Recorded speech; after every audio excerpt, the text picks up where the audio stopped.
Apocalypse 14, 1, 3 nous parle des 144 000 personnes qui, avec l'agneau, se tiendront sur la montagne de Sion. Ils seront les prémices pour Dieu et l'agneau.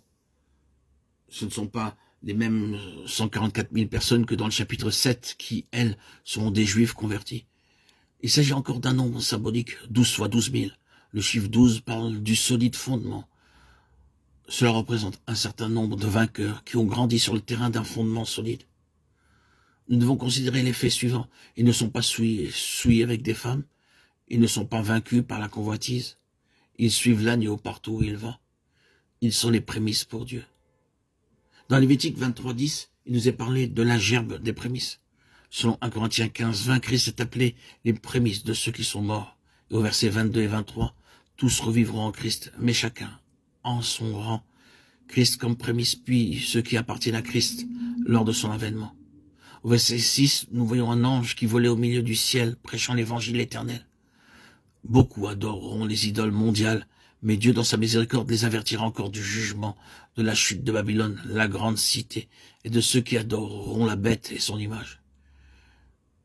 Il sera certainement plus avantageux de souffrir et mourir que d'adorer la bête. Le temps de la colère de Dieu est arrivé. Des détails sont donnés dans les chapitres suivants à partir du chapitre 16. Le message de Dieu concernant ce temps nous est donné dans 2 Thessaloniciens 2:10. Selon Apocalypse 17, le jugement de Dieu tombera sur Babylone la Grande, sur le système religieux romain qui aura souillé les dignitaires et mis à mort les croyants. Les chapitres 12 et 13 parlent de la confusion dans les derniers jours. Les chefs de la terre donneront leur puissance à l'Antichrist et il la prendra.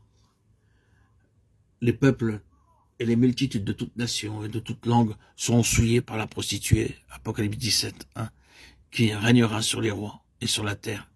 Selon Apocalypse 18, 4, une dernière possibilité sera donnée. Une voix du ciel appellera « Sortez du milieu d'elle, mon peuple, afin que vous ne participiez point à ses péchés et que vous n'ayez point part à ses fléaux. » Ce jugement s'exercera en 1 heure et la grande cité sera précipitée. Par elle, les nations furent séduites et chez elles fut trouvé le sang des prophètes, des saints et de tous ceux qui ont été immolés sur la terre. Ensuite viendront les noces de l'agneau, Apocalypse 19, 9. Celui qui est appelé le fidèle et véritable viendra depuis le ciel ouvert sur un cheval blanc. Ce qui était le ciel, la terre passeront, Apocalypse 21, 1. Et un nouveau ciel et une nouvelle terre où habitera la justice seront préparés par Dieu, 2 Pierre 3, 13. La nouvelle Jérusalem, préparée comme une épouse qui s'est parée pour son époux, descendra d'auprès de Dieu. Apocalypse 21, 2, Apocalypse 21, 5 déclare « Voici, je fais toutes choses nouvelles ». Une belle image de l'épouse, la femme de l'agneau, nous est donnée dans Apocalypse 21, 9, 27. Dans ce merveilleux paradis, l'arbre de vie sera restauré. Il n'y aura plus de malédiction. Apocalypse 22, 2. Le trône de Dieu et de l'agneau sera dedans. Ses serviteurs le serviront et verront sa face, et son nom sera sur leur front. Ils auront droit à l'arbre de vie et à entrer par les portes dans la ville. Les fruits de l'arbre de la vie les rendront capables de jouir de toutes choses dans la nouvelle création. Les versets 18 et 19 adressent les ultimes avertissements à ceux qui voudraient ajouter ou retrancher des mots de la prophétie de ce livre. Et le livre se termine par la merveilleuse promesse « Oui, je viens bientôt.